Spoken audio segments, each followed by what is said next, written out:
What is up guys, your boy Savage MTV, and for today's video, tara samahan niyo akong subukan itong Pano-X V2 360 camera na pinadala sa atin. So dito pala guys is nakakabit siya sa handlebar ko. Nahirapan pala ako sa pag-mount sa kanya guys kasi hindi ko alam kung saan ko siya i-mount.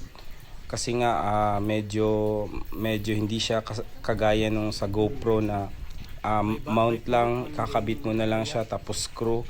Ito kasi medyo tricky siya, and yung mga pinadalang mount sa atin is yung pang handlebar lang or pang motor.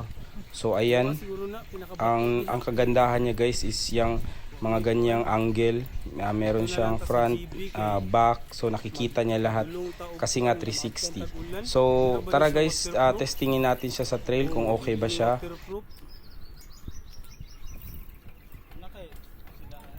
Ha? Nagdala.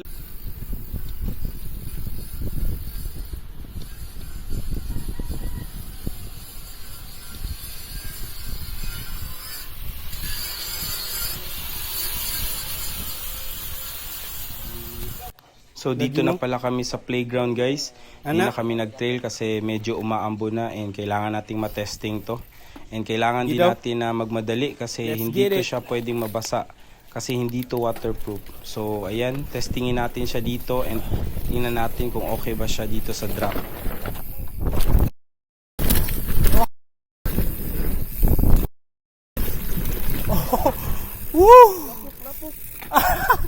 So ayan, so medyo may kabigatan pala yung camera na to guys. And nakakatakot siya kasi isang semplang mo lang sigurado basag to. So tinesting pa namin siya and nilagay ko siya sa likod para may ibang angle. So nakastrap siya sa chest mount. So ayan, tingnan natin.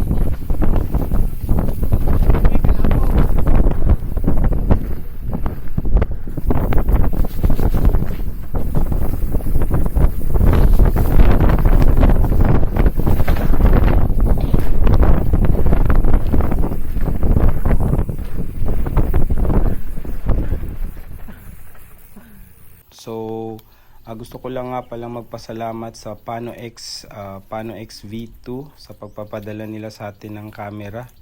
So yan, nag-enjoy ako sa camera guys, and para sa akin hindi siya pwede sa mga aggressive na style ng riding kasi medyo may kabigatan siya and hindi siya waterproof. Isa din yun sa mga downside niya.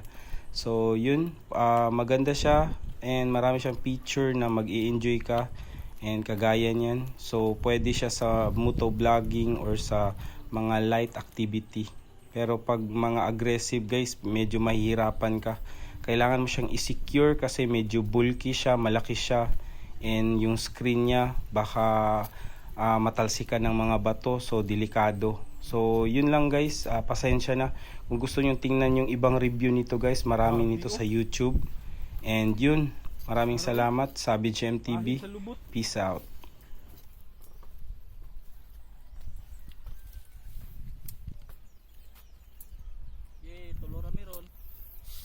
Tulorata.